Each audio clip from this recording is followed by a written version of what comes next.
So if you're wanting to know all about karma, just type all about karma into the YouTube search engine and you will find it. So I know it was a bit fast, but if you just hold on to the two main points, which are feeling is old karma ripening, intention creates new karma.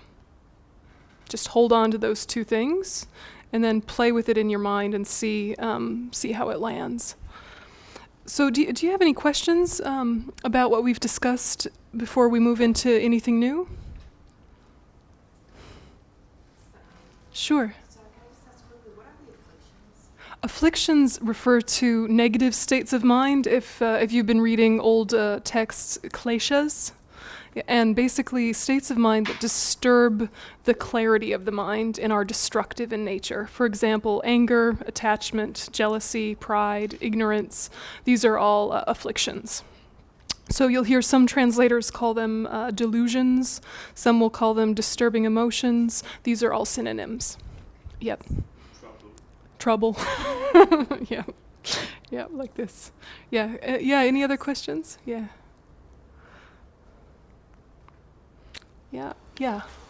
I think, I don't know, maybe it's just sharing, but through the meditation, I realized that actually, while we investigate and look at karma, there is wrong view involved, ultimate truth, relative truth, all of that together. So, in a way, for me, I mix it all. Yeah. You know what I mean? Yeah, I do. So what to do? Yeah, because there's a way to look at it and say, oh, it's ultimate, it's relative, and so on. And my question is if we have to relate specifically to karma, or because It depends on what's going on with you, right? Basically, we want to enjoy life very fully without grasping, right? So we are not anti-joy, we are pro-joy. We want more joy. And the way to have more joy is when you have a pleasant experience arise, not to grasp at it, because we know it's impermanent, it will change. We know that it's in the nature of suffering because it's samsaric. We know lots of background knowledge about the pleasant experience, which should in one way help us lean in and really fully embrace it without giving the credit to the outside triggers or the outside conditions. So, you think this ice cream is so delicious, it's so wonderful, may everyone have ice cream. Yes, if they're not lactose intolerant. May they all have the joy of ice cream. May they all have happiness. But in the back of your mind, the ice cream didn't give me the happiness. Yeah? Because if it did, it would always give me happiness. Yeah? And if you are terribly depressed, it could have no taste. Yeah? And if you're terribly depressed, you might want 10. It depends on the person, right? And it depends on the ice cream. Exactly. But we know this thing, right, where the condition for... But see, if you know this, then you can say, that was great, and move on. If you don't know this, then there's a letdown at the end of it, or there's a hunger for more, or it becomes like drinking salt water to quench your thirst, and then you're just more thirsty afterwards. So enjoyment is not the problem. It's clinging to the conditions for the enjoyment that's the problem. Because when we cling to the conditions, we try to keep recreating them, or we are disappointed in them for not working consistently, or disappointed in ourselves for not being able to enjoy things, right? So what you want to do is just take it as it arises and let it go when it finishes, knowing that both happiness and suffering are temporary. Yeah? Knowing impermanence helps the letting go. If it's bad, it will change. If it's good, it will change. Yeah? So if it's bad, don't worry. If it's good, let go. Because it's always changing, moment to moment. Yeah? And if you have enough space to let go a little bit, then also you have space to choose different things to say to yourself, which are the very things that will help encourage new moments of happiness. Does it make sense? Mm-hmm. Yeah. sometimes feel that in order to apply all the things that we are talking about, it's very helpful to be surrounded by people who are Trying. dealing with it, that Yeah. they have the same motivation. I mean, we are all in the same Yeah. swamp. Yeah, sure, yeah. However, there are many dear people, family members, friends, Yeah. old friends, dear people, Yeah. that sometimes when we are together, I do feel this, now we just spoke about grasping, Yeah. which is the most contagious Yeah. thing, because then I feel, it happened yesterday, Mm. and I feel I'm falling into a trap, Yep. and then so what's the how to react, to alienate myself. To have some objectivity. Sometimes I even feel inside myself affliction, Yeah. rejection. Absolutely. To their clinging, to their Being grasping. around, and Yeah, of yeah. course it's, Yep. of course, we're just beginning. Sure. What's your suggestion? When you are feeling other people's grasping towards you, Not towards me. just in towards general. anything. Yeah. It's like Yeah. Sometimes when you see a person very aggressive, Yeah. towards anything. Yep. I mean, you feel. Yeah. I mean, it hurts you, even if it's not against you. Just the phenomenon itself. Yeah, yeah. Reminds me something inside which Exactly. I Exactly. Yeah. Exactly. And that is the very thing, is that we're uncomfortable seeing the sides of ourselves that we haven't integrated as much as we'd like to have. Right? When you really have met your afflictions with honesty and self-compassion, when you see them in other people, it triggers compassion. When you've met them in yourself and it's triggered shame or judgment or these kind of things, then when you see it in other people, you find it repulsive because you're finding it repulsive in yourself, right? So this is classic stuff, right?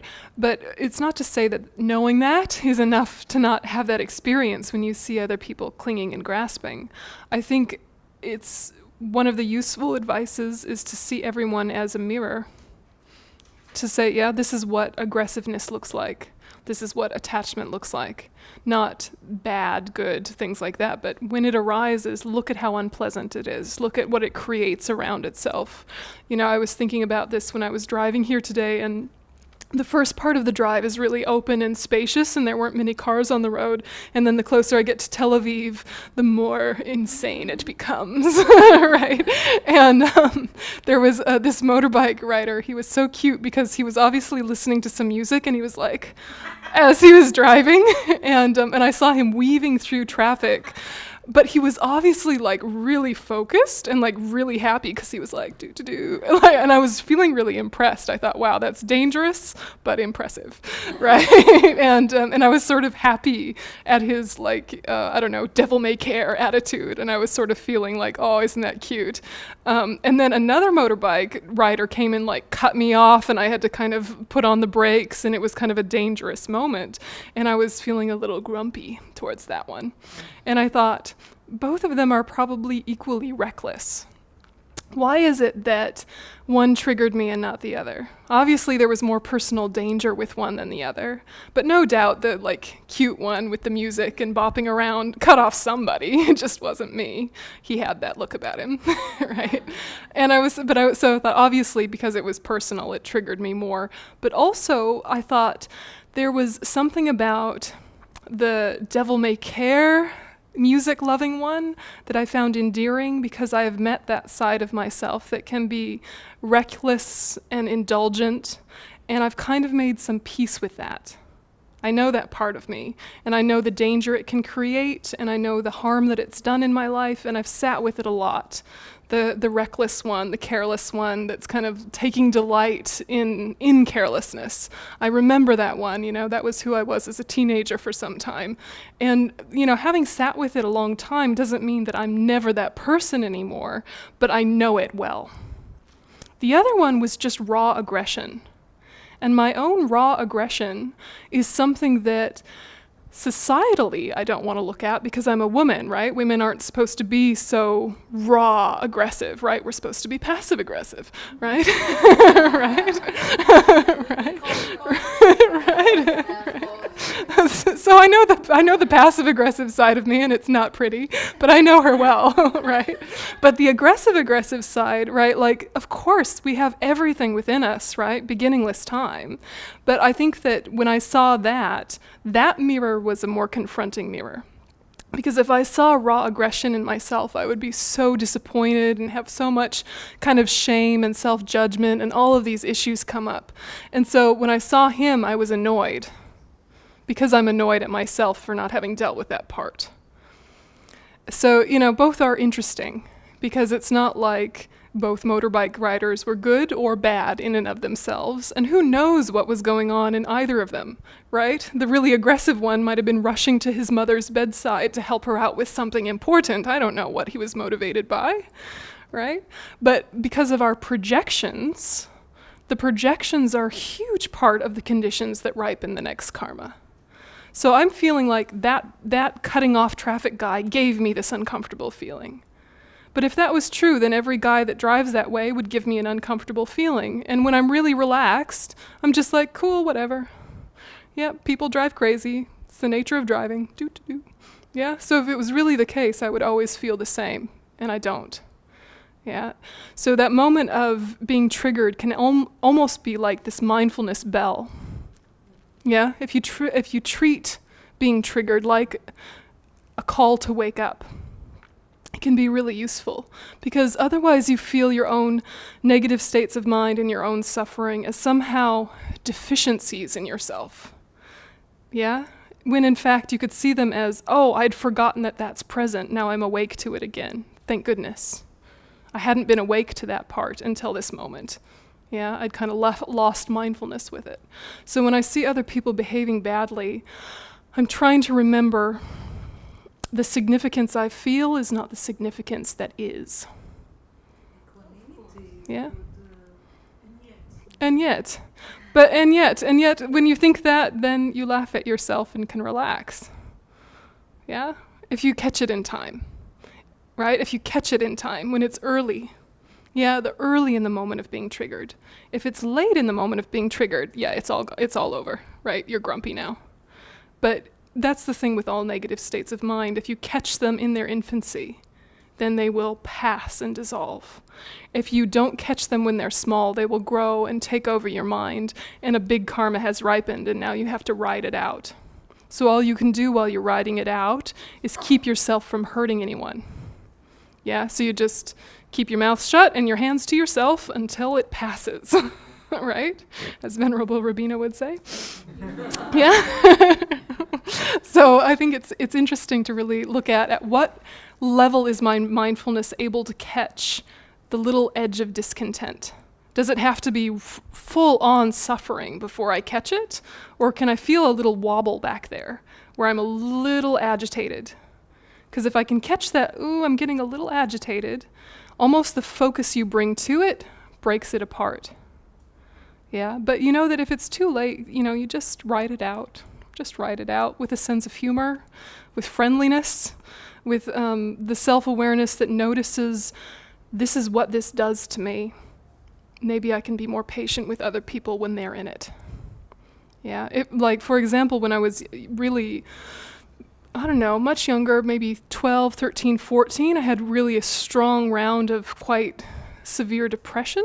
And I remember after kind of coming out the other end of it, feeling really happy to have had that experience, because then I really was able to relate to people who had it in a different way, not just with compassion, but with a patience that didn't expect so much of other people when they were depressed, right? So it was more than just compassion. It was like a depth of patience that knows when they're feeling like this, I cannot take stuff personally.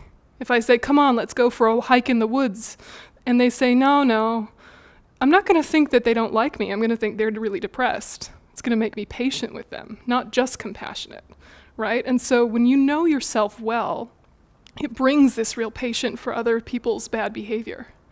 You know, when you're really angry and you see how distorted your thinking becomes when you're angry and how real your thoughts feel when they're angry, when other people are angry around you, you're more patient with them because you know this is anger speaking. This is not them. Yeah. If you've never sat with your own anger, you can take every word personally. So even if it's too far gone, even if you missed your window and now you are grumpy and you are triggered by them, watching yourself in that place gives you that kind of empathy that grows into patience. More than just compassion, there's the patience with the compassion, which I think is underestimated how powerful having patience is. Yeah, we all know how compassion is good, but patience is huge, right? Yeah. I think that what I try personally to do, which I understand absolutely what Betty is talking about, is going back to when it happens to me. Now I can see that it's happening, but it triggers me like this. Yeah. So I try to think body, speech, and mind. Body, speech, and mind. But so I said, okay, you can't do the right. The mind definitely. Too late. Speech, you want to eat that person. So just do whatever you whatever you can do physically. Just not to go to that. It just happened to me yesterday, and somebody Because it happens every day. it happened to me for months, for years. It happened to me yesterday, and I was like, I felt like I'm these old habits, old habits dies hard. Absolutely. And there was I was visiting friends in a shiva. They were sitting, somebody died, and there was the girl sits next to me. She's 20, so I told her, show me your Instagram. Because I felt like I have to just move myself physically from the situation, because that person was intriguing me, and there was something in me that was and I was thinking, just take yourself, and I was thinking body, speech, and mind. So you can do only body, okay, that's good enough. And she looked at me and said, and she's very sweet, so she understood exactly. She has like this. So she said, yes, of course. No, let's look at food. I said, good, food is just right. Absolutely. And then he died, but I could see my anger at that person, and I could see that my righteousness, that I feel like he's stupid, and I'm so smart, and he's talking nonsense, and I know everything. And the classics. And it took me like 10 minutes to calm down. And it was very difficult for me to go back to the conversation with him, but I was thinking, okay, try a little bit with the speech if you can. So the mind was disturbed for hours after that. So I think that clue of body, speech, and mind, for me, it's a big helper, like calling a good friend, and understanding that. Which one do I have control over? Which one do I have control over? So if I could pull up the body, it would be good enough, because at least I don't harm the whole situation and make that person, whatever, in my mind and his mind. And it's very skillful to interrupt yourself mid-sentence. Internal sentence, you interrupt yourself. It's very skillful to interrupt yourself. There's the proper use of Instagram, see? Right. It works. And look, the thing is that with Dharma practice and with mindfulness, we are going to be less triggered less amounts of time, but when we are triggered, it will be just as bad as it ever was, right? We will be just as bad as we ever were. It's just happening less often, It's happening less often, and hopefully it lasts a shorter and shorter amount of time. Taking, for example, depression, I still have the mental tendency towards depression. It starts to arise, I catch it, it diffuses and moves on. So I'll have like a rough hour instead of a rough year. But it's not like the tendency isn't there, right? Same with anger, right? Like I get angry like everyone else, but compared to myself 10 years ago, 20 years ago, 30 years ago, right? Like compared to myself where I started from, the anger is just as ugly when it arises, but it doesn't happen very often. And when it does happen, it lasts a shorter period of time. So you're only comparing yourself to yourself, right? There's no use in comparing yourself to other people, right? But looking at, okay, when my mindfulness is on track, I can kind of be on top of my negative habits. And as soon as I lose mindfulness, the old patterns will arise. And what helps those very patterns start to shatter themselves is what we're doing now to study. Because we're having little insights and little ideas and kind of minor breakthroughs again and again, and then we think about it deeply, and then we do some meditation. So that's starting to kind of change the habits themselves. But in the meantime, we're just trying to prevent the old negative habits from arising to begin with. But if you can have that attitude towards yourself of course it's going to be as bad as it ever was when it comes up, it's just less often, and that's a good thing. And probably less damaging to others because we're more conscious of don't send that email, don't send that text, don't say that out loud. If you still need to say it in 2 days, maybe you can say it, but don't say it now, right? Yeah, you know yourself and you know the harm that you've done to yourself and others, so it just gives you that moment pause before acting physically or verbally when you know the mind has gone to the dark side. Yes. It doesn't go with chance. It's like before you see it's just there. Yeah. So don't blame yourself for the tendency is the point. You'll have these tendencies for so long. Don't think of them as you. Don't think of them as bad. Just think of them as habits that you came by honestly. Right? You came by these habits through many lifetimes of experience, but even this one lifetime, you know that how you grew up has an influence on how you react. Right? So you take responsibility without it having the pressure of fault. Yeah, and just keep coming back to that difference. Taking responsibility is different than attributing fault. It's a huge point. Yeah. So, yeah, any other questions before we move on? It's good stuff. You're digging into it. Well done, team. Yeah. Any objections or debates you have kind of arising? I was just thinking how to help with this kind of perspective to people that don't practice Buddhism, like my mother, let's say. And, because she was exactly, I was talking to her today, and she was miserable, she had some physical pain, and then she became depressed, and she was looking back to her life, and just was very self-grasping and really depressed. Yeah. And made me sad that she's like this. But so, how can you help with this? I mean, I understand it, but she obviously doesn't. Sometimes you can't. Yes, sometimes you can't. I think you have to live your learning. Yeah, we know there's almost no times when you can speak what you've learned, right? You have to just live what you've learned and live it really deeply and really consistently, and think, how can I model a different way of living rather than tell her a different way of living? Because also you're having the respect that realizes if I hadn't had the lifetime that I had and having the childhood I had with her, I wouldn't be in the position to learn these new things that I've learned. She didn't have the benefit of her as a mother. She had a whole different mother with a whole different set of circumstances. So it's also, it's so easy to look down on people because they haven't learned what we've learned, forgetting that probably we have the opportunity because of them. Without them, we would have so much fewer space and time and safety to really investigate deeply. So, I know from deep experience, and I'm sure lots of you know this experience, that when you try to explain these things to people who are not in the conversation, they just get pissed off. Yeah. They just get annoyed. Yeah, and even when you're trying to live it authentically, but with a little bit of, please see what I'm doing, it will help your life. They will feel that and feel judged. Yeah, and resentment.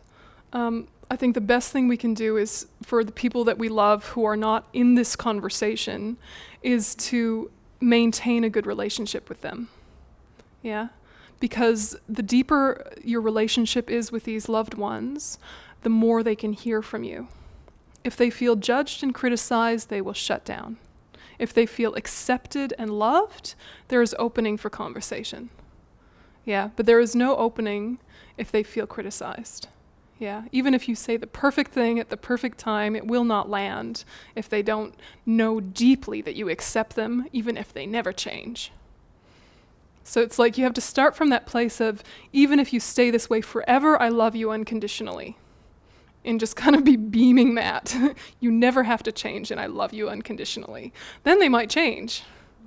Yeah? Then they might listen to you. Yeah. They might listen to you. Look, I mean, my own family has been used to this Buddhism thing of mine for more than 20 years, and they only just are starting to ask questions. And I have to be so careful not to get excited, right? Right? Really, really careful not to get excited. And yet it's leaked in, right? I can see things that they do differently because of the influence of my path and my friends. I can see things that they do differently. Just gentle tweaks of ethics. Yeah, just gentle letting goes of grudges that they might have learned naturally with age, and it might have helped that they knew someone having this conversation. Maybe. So even if they haven't asked very much, I see the influence. Yeah. And maybe they can hear it from other people they're not related to. Who knows what they're watching on YouTube? Yeah. Right? But it just, because it's too close, right? It's with you, right? And that triggers their pride. So they might not hear it from you, but they like that you're happier, and they might sneakily read something. Yeah. Mary?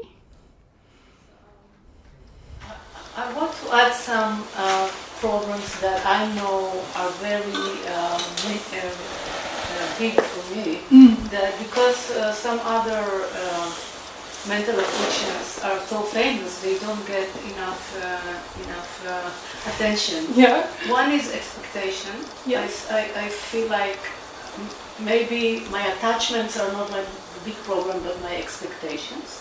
Which come from attachment. Yeah. Yeah, but it's like when you say attachment to an ice cream, it's like the logic goes there. And Yeah. I know even when we talk about joyful effort, sometimes I'm doing the effort, and instead of being joyful about it, I'm just being mad about somebody that is not doing its job because I had expectation.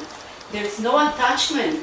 There is like assumptions and expectations and many things that if I develop a little awareness and mindfulness, it is very, very useful for me. Yeah. So I wanted to bring that out. True. And many times my anger was just because of my expectation, not because, and wrong assumptions. And even, in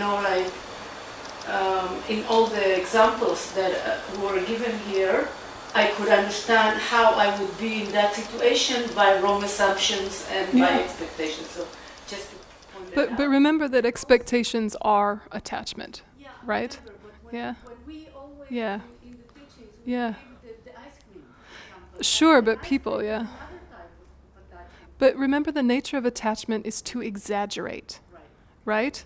So when you say attached to ice cream, you have an expectation of ice cream to give you happiness, which is exaggerated, The ice cream right? can give me madness or anger.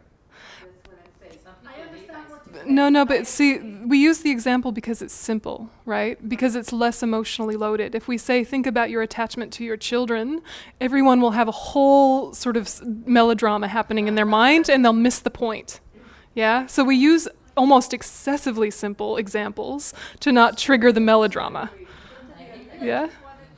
Yeah, you're quite right, yeah. Another thing that I wanted to point out is that I'm here like 10 years in these teachings, and I'm still feeling beginner, but I remember my first year, every time I asked something, there was some very good guy that would tell me it's your karma. And I wanted to beat him. that's not like, useful, yeah. I really, it's not just only experiencing when you're out of your sangha, of your teachings, but also when you're around of students in here and you drop on them that answer. Not you, I mean I. Someone. Yeah, I want to yeah. discuss, I want Yeah. to understand Sure. something and they say, okay, it's Yeah. karma. Thank you very much. Yeah, and that's what we call spiritual bypassing, right? Do you guys know this concept, spiritual bypassing? It's when you jump to the teaching and avoid what's happened before that, right? So you're jumping to the truth, missing all the mini truths to get to that big truth, right? So if someone, I don't know, they just hit your car in the parking lot and you come down and you see that your car's been hit and you're really upset, if someone says to you, oh, it's your karma, you'll say, right? But it's true that it is your karma, right? No, but listen, the first thing that you want to do is to say, that's terrible, do you want a hug? That's terrible, shall we go for a walk? That's terrible, just name it. It's terrible. Then wait for the agitation to settle. Then explore what logistics need to happen. Let's find this person. Let's get their insurance information, blah, blah, blah, common sense, right? Then they sit with, okay, what am I going to do next? Do I need to rent a car? Blah, blah, blah, logistics, right? Gentle, gentle. Then maybe a month later, you can say, it was your karma, right? It was your karma the whole time, but to jump to that is spiritual bypassing, right? You're moving through steps too quickly, right? There are many steps before hearing that it's your karma is useful. It's not useful to hear it's your karma in the moment of your shock. In the moment of your shock, you have to deal with your shock. And then when it turns into whatever, you have to deal with your whatever. Whether it's grief or anger, you have to deal with that, right? So you're moving with things as they arise. And at the end of the process, when you're back to calm, then you go to the most profound teaching, which is not just karma, but emptiness. Yeah? And so certainly this happens in all Dharma circles where you know enough to be dangerous. Right? You've had enough teachings to be dangerous and just say the truth, right? But you say it too soon at the wrong time. Also, what's the point telling somebody that it's a karma? If he doesn't understand it himself, what's the point telling him? No, but we're talking about peers. And if he understands it, it's for us, for people that practice. It's a very good issue, because if somebody is not connected to this to this idea, so why telling him that? And if he's connected, why telling him that? Anyhow, No, but because if he's connected, he will understand in a month or 2 months or a year that it was his karma, whatever. And if he's not connected, it's just gonna make him angry. So what's the problem? Sure, exactly. And I think, that's quite true, and it's also quite true how we speak to each other when we all have a shared worldview, to not jump steps too quickly. We know where we're going with this conversation, but we have to speak to where we actually are if we're supporting each other. Right now, I'm noticing your grief. Let's work with that. Right now, I'm noticing your anger. Let's work with that, right? And not push things quicker than they're able to go experientially. So what we're trying to do, it's very much like a funnel, okay? Right? So you have this funnel and then a tiny little tube that goes down, right? And in the top of the funnel are all the things you've heard about the Dharma. And then slowly, it's able to drop down and change you. You can't experience everything in the top part, your knowledge, immediately. Just because you know it doesn't mean you can practice it. But you can practice some. It's dripping down, drip, drip, drip, into the heart, slowly changing you.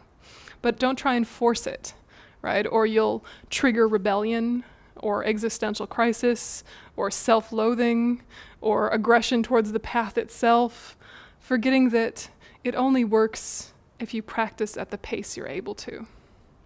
And it only works if you practice. Knowing it is not enough. You have to try. Yeah, so when you're at work and you're feeling burnt out, what if you were to think about it differently? You might still leave the job. You might stop the project. You might confront your boss. All of that still might happen. But what if you decided, this is not an obstacle to my path, this is my path, right?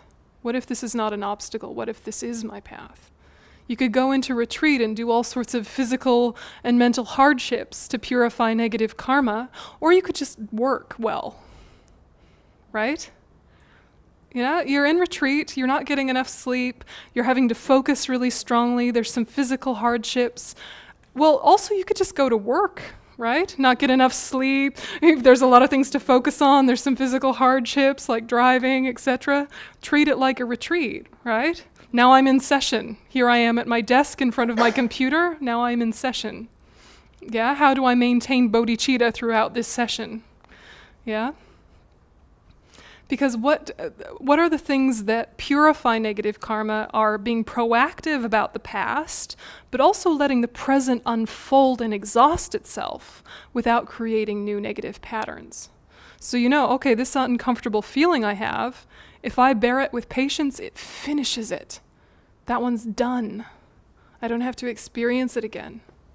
Yeah, that seed's finished. Yeah, you can be happy about that. Yeah. Experiencing hardship with a positive state of mind finishes that karmic seed.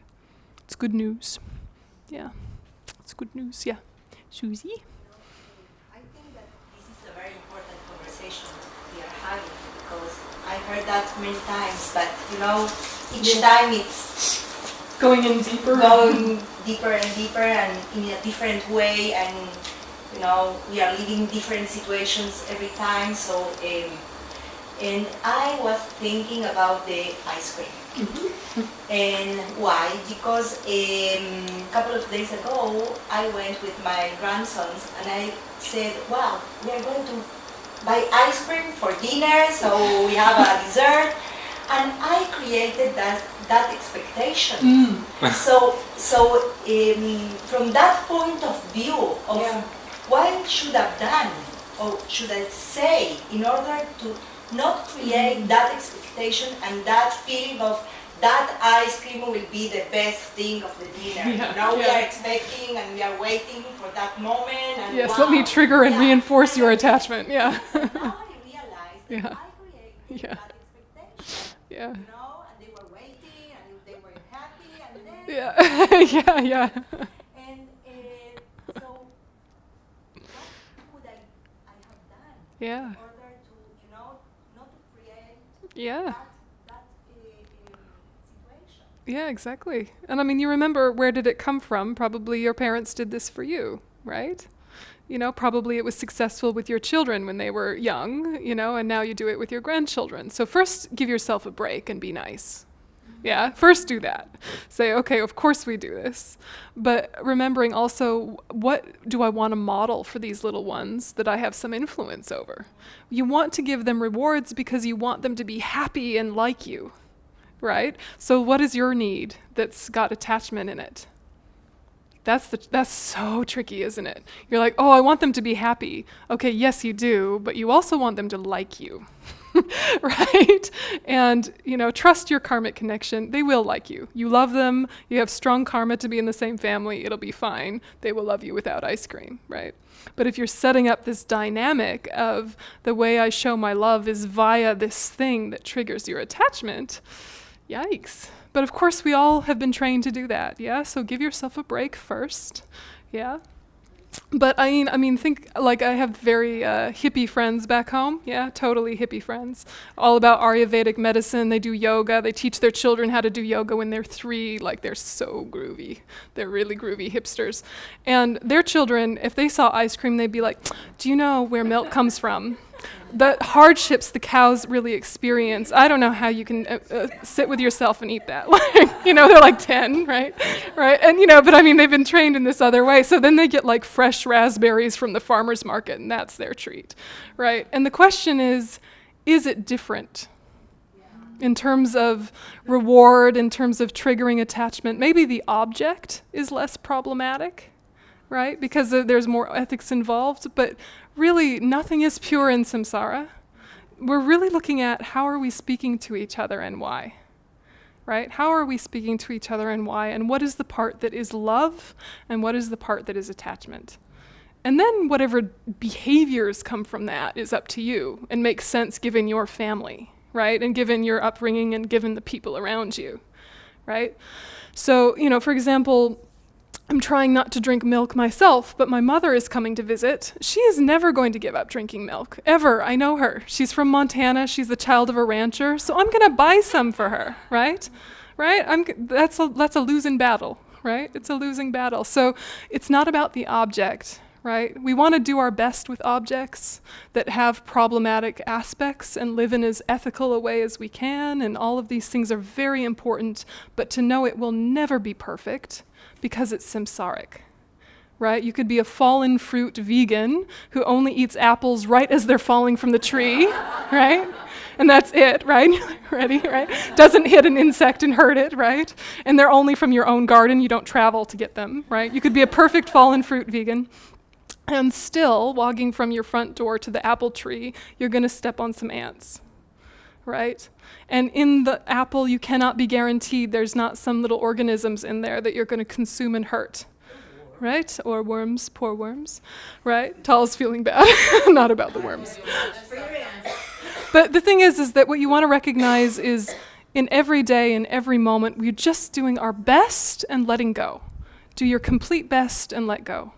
And the let go is not the same thing as complacency or excusing yourself. You do have to genuinely do your best, given the resources in this moment, and then know it will not be perfect and just relax. Yeah? So today I want to have fun with my grandchildren, or today I want to have fun with my nieces and nephews. What are the things that they like? Some of them are problematic, some of them are less problematic. I'll do my best to engage with the less problematic things, but I'm not going to completely rewire this sentient being. Yeah? I'm just going to do my best to encourage what's beneficial. Yeah? Just gently, gently. Yeah? Yeah. So then you figure out what you do with your own family, but with that real self-honesty that's not self-punishment. Yeah, self-honesty that's not self-punishment, and also not letting yourself off the hook into a lazy place, right?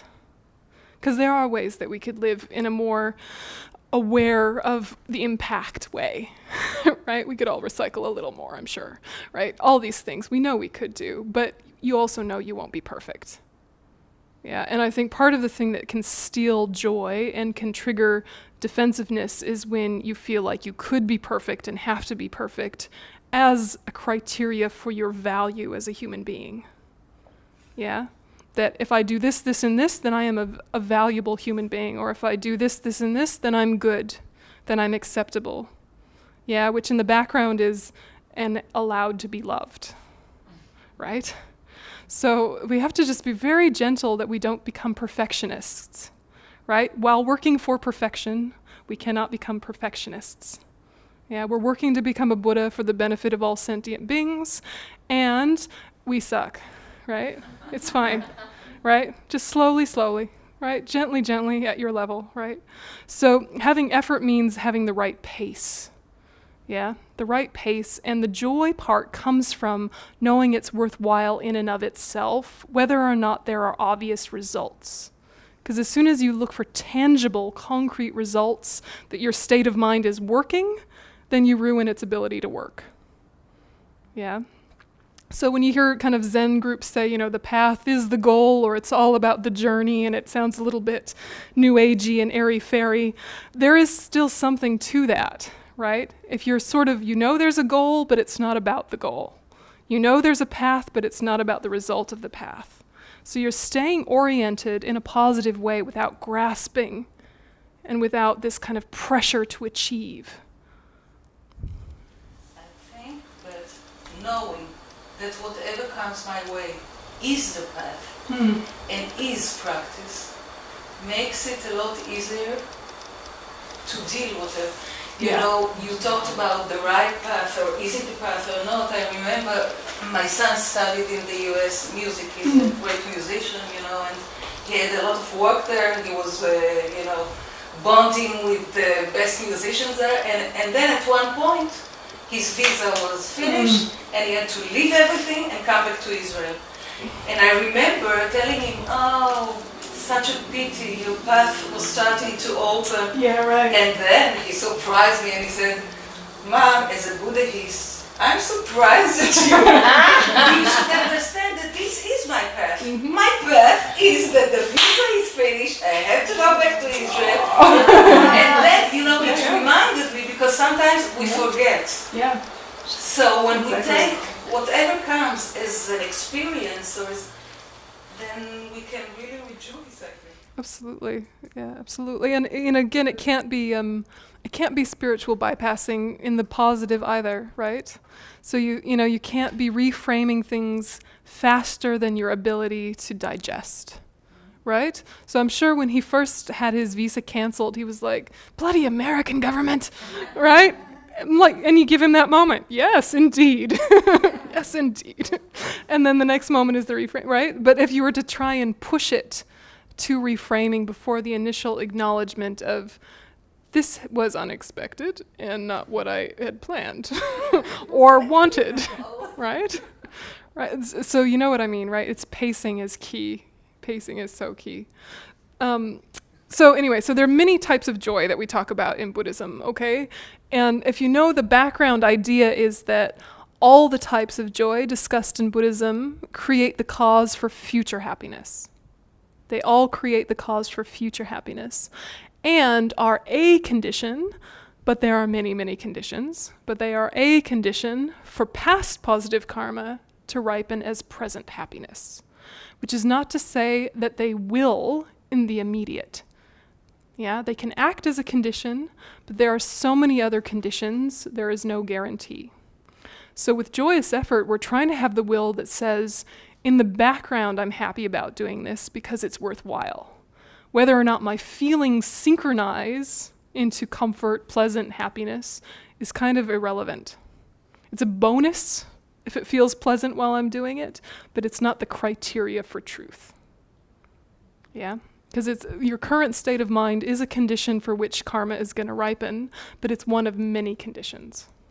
Yeah. Okay, so that's things to know. Other kinds of joy are like immeasurable joy. We talk about the 4 immeasurable thoughts in Buddhism, which are compassion, love, joy, and equanimity. These are kind of basic ideas that we try and live our life by.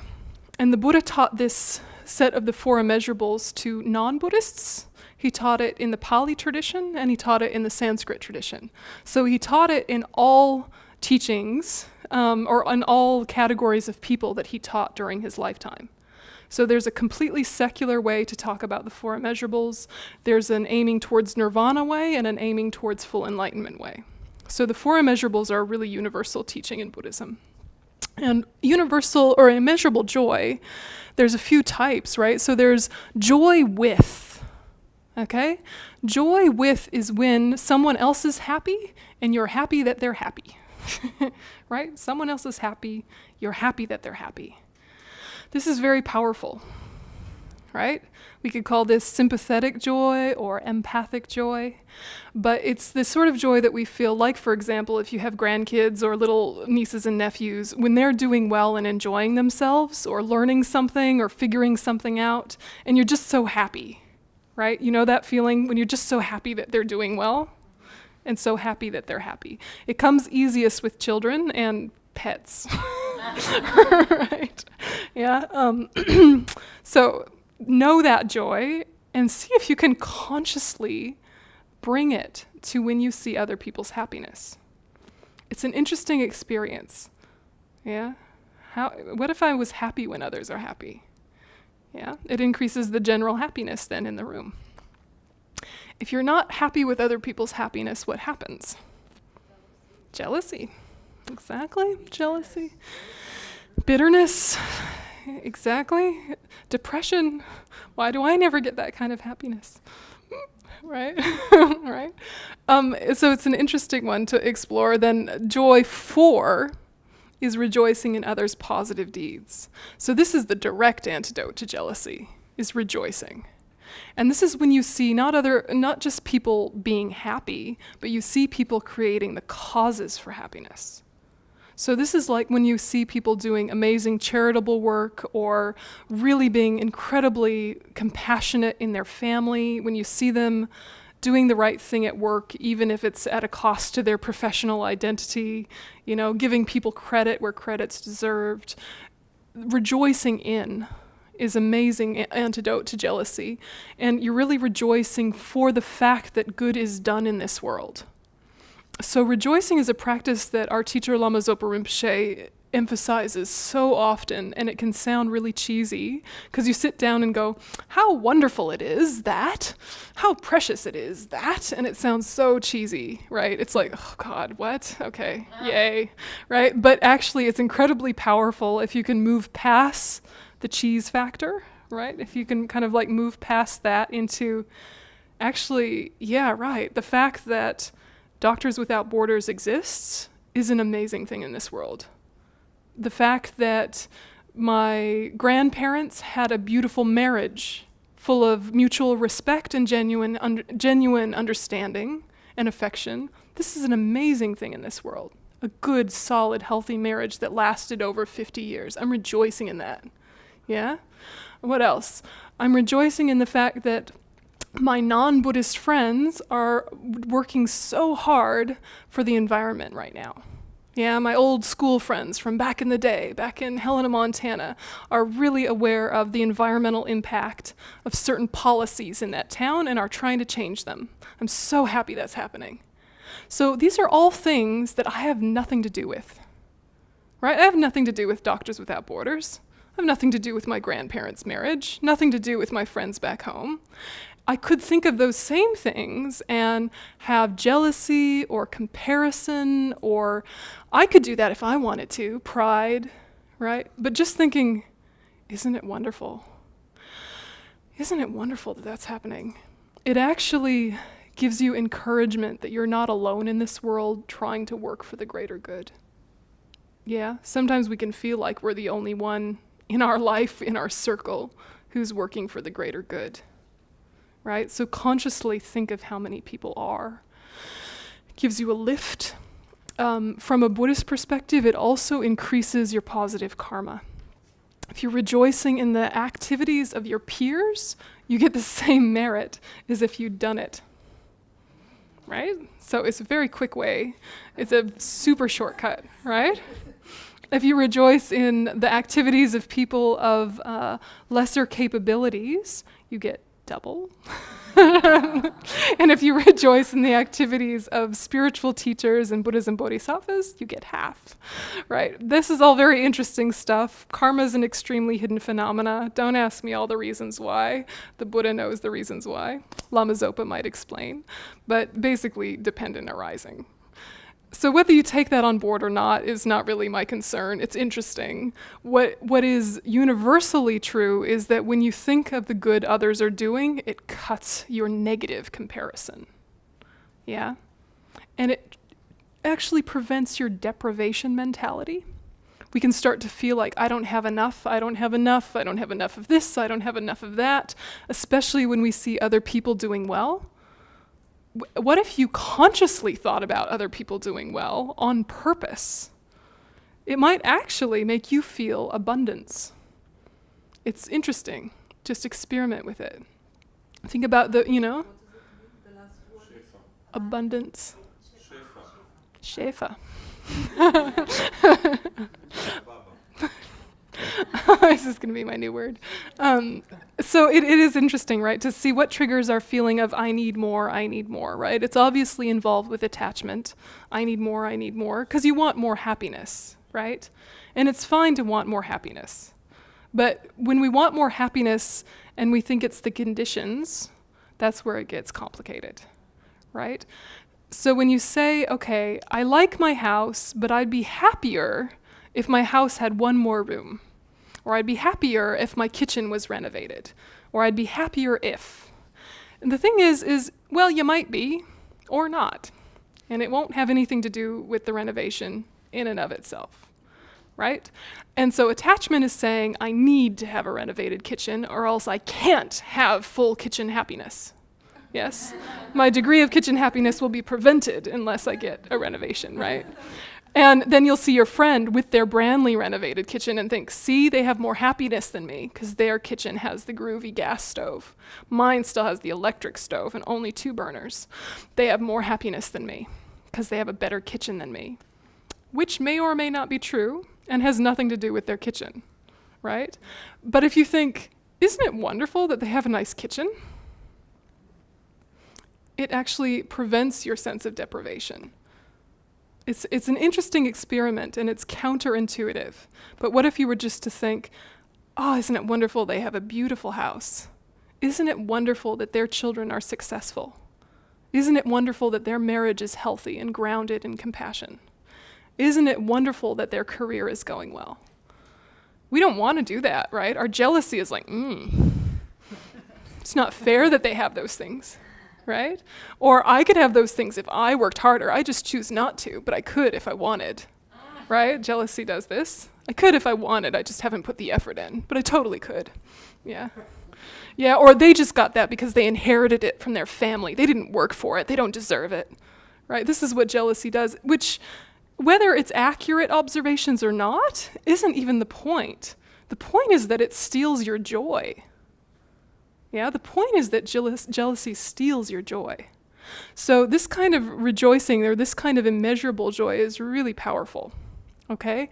And it can make you quite happy to consciously be happy for the things that are going well in people's life, especially their positive actions.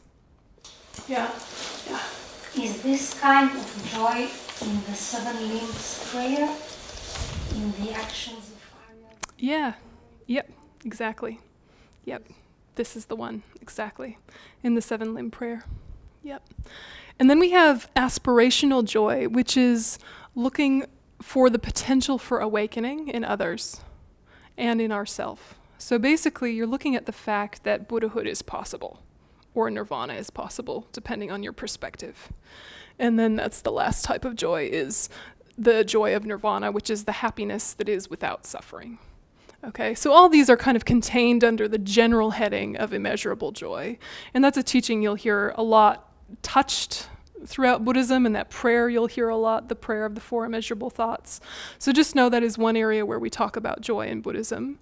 It's not the same thing as joyous effort, but it's one more form of getting joy and having momentum. Now, the other kind of joy that you hear talked about is the joy of meditative bliss. And there's a sutra perspective and a tantra perspective. So we're not going to talk about the tantric type because we are not all tantric practitioners, but the sutra type is the bliss that you get from very clean, clear, steady concentration. Very steady concentration gives rise to a mental bliss. And you might have even had a taste of this in some context at some time, but the similarity to it that we've already had is when we're in the zone, when you're very, very focused on something with flow. Do you know this feeling, right? With music or with art or writing something? Yeah, this sort of flow feeling where you are very intensely focused, but it's not hugely full of effort. It's almost like the focus itself is pleasurable. So this isn't the bliss of meditative concentration, but it's similar. Yeah, and were we to have meditative bliss, it would be a bit like that, only more so. And it would be qualified what's called physical pliancy, which means the body is not uncomfortable while the mind is focused. The body actually might be pervaded with bliss while the mind is focused. And so this is very nice, but it's also very dangerous, because why?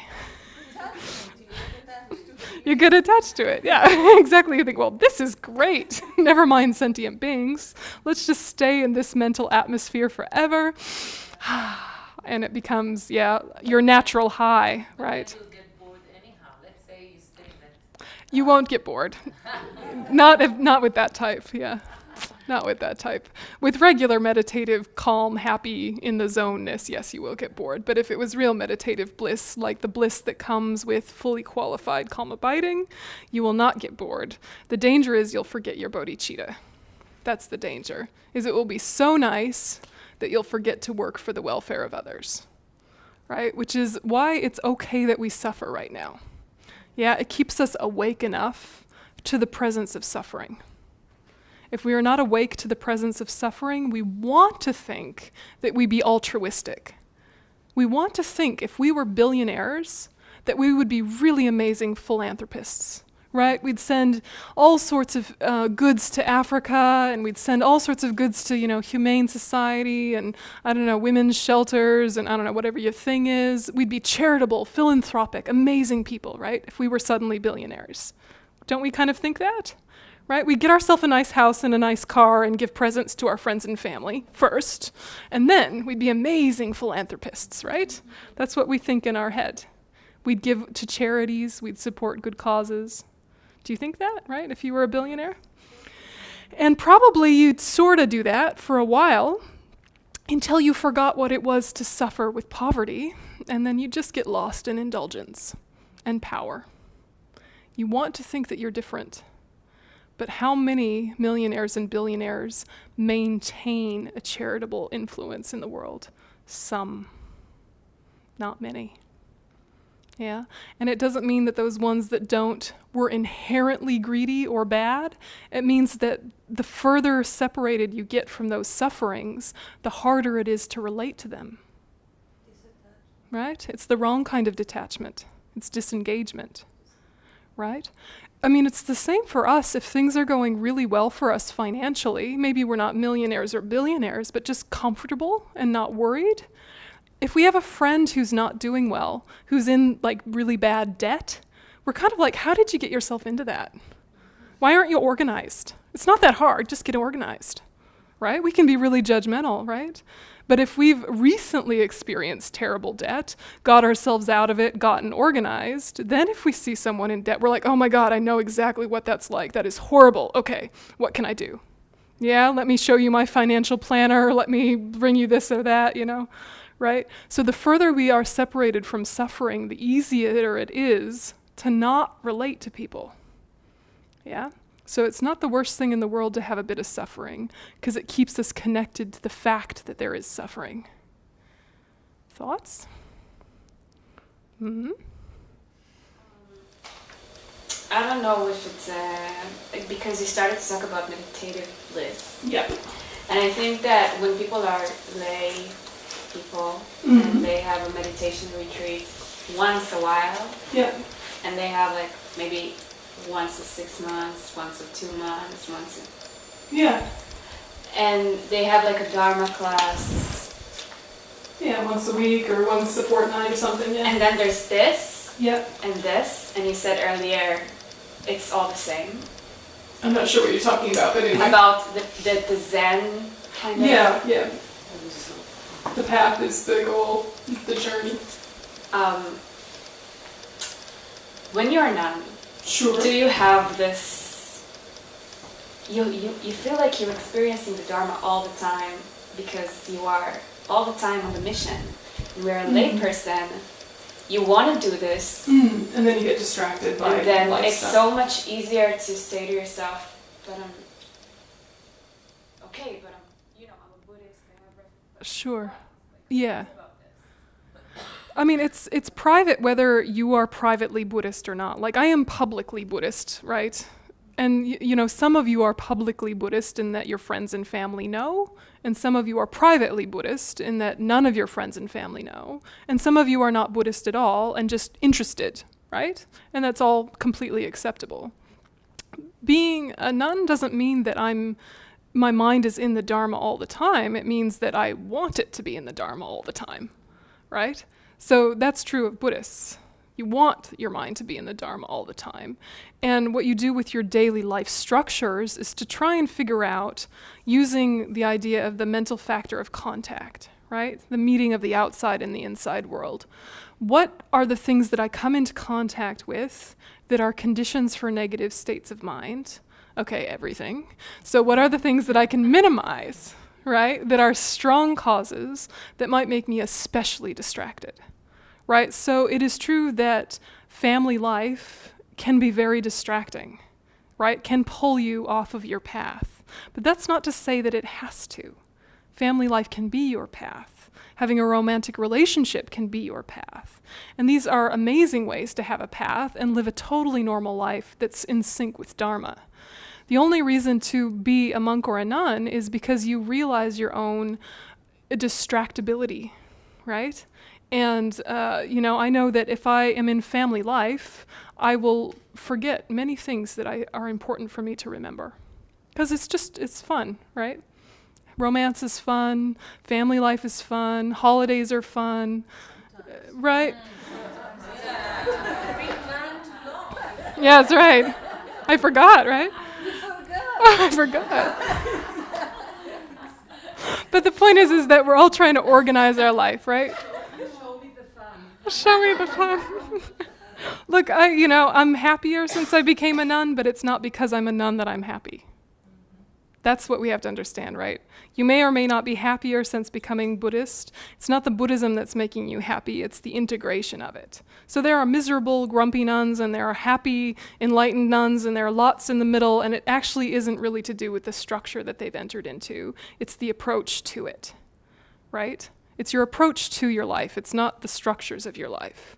There are some things that we can tweak, like if you know that you have a really toxic work environment, it can be your path, or it might be too much to take on the path because it's just too toxic. Yeah? So it's not that it's toxic from its own side, but you notice your own capabilities to take it on the path or not. Yeah, and so you might organize not to come into contact with that kind of workplace environment because you know yourself. At this level in my life, I'm not quite ready to take that on the path. It's not the fault of it. I'm just going to need to grow more. Yeah. Slowly. Yeah. So no one needs to know that you're Buddhist or using Buddhist ideas. In fact, in a way, it's better if they don't. It's better if they don't. Yeah, it's better if they don't in a way, because then if you fail, they're not going to be like, see, you're a bad Buddhist. Right? Yeah. See, Buddhism is not good. It's not working. Yeah. You're so angry, Buddhism doesn't work. Right? Yeah. Yeah. Exactly. Exactly. I did a month retreat at my parents' house once. I'm not sure if I will ever do a retreat at my parents' house again. But I thought, okay, well, they're at work all day. They have a separate part of the house. I'll just do a retreat there. It'll be great. And at the end of the month, the first thing my father said to me is, so, are you patient now? Poke. I was like... I was. Right, but that's classic, right? That's classic. So anyway, the point is that it's not the structures, it's your approach to the structures, okay? And then whatever structures you choose, don't fall into the trap of thinking that conditions are causes. Yeah. That conditions are conditions. Causes are causes. Causes are mental. Yeah. Okay. So we have those two types of bliss, and then we have the perfection of joyous effort, which is the other kind of joy discussed in Buddhism. And this is when it's fully qualified, has uncontrived bodhicitta. So the reason for your joyous effort is because you want to become enlightened for the benefit of all sentient beings. Now, if you don't want to become enlightened for the benefit of all sentient beings, because you're not sure if enlightenment is possible and you don't really like everyone evenly, that's fine. You can still sort of practice this by thinking, what is my motivating thought in life? Completely secular, right? It could be the motivating force in my life is to have compassion inside and spread compassion externally. Or the motivating force in my life is inner peace and outer peace. It can be totally simple. Yeah, it doesn't have to be at all religious or at all spiritual. Just what is the guiding principle of your life? What are your core values? Because if your core values are clear to you, you can make your life the path to that, or the path with that. And that will give you more energy and more happiness. Yeah. So just have a little think about what your purpose is, and we'll have a break, okay? And then we'll talk about these three, which are quite interesting, the things that block joyous effort. Okay. Let's see, come back at 6:30. So it's 15 minutes. Yeah, oh, maybe my clock's wrong, 6:35. Anyway, have a 20-minute break.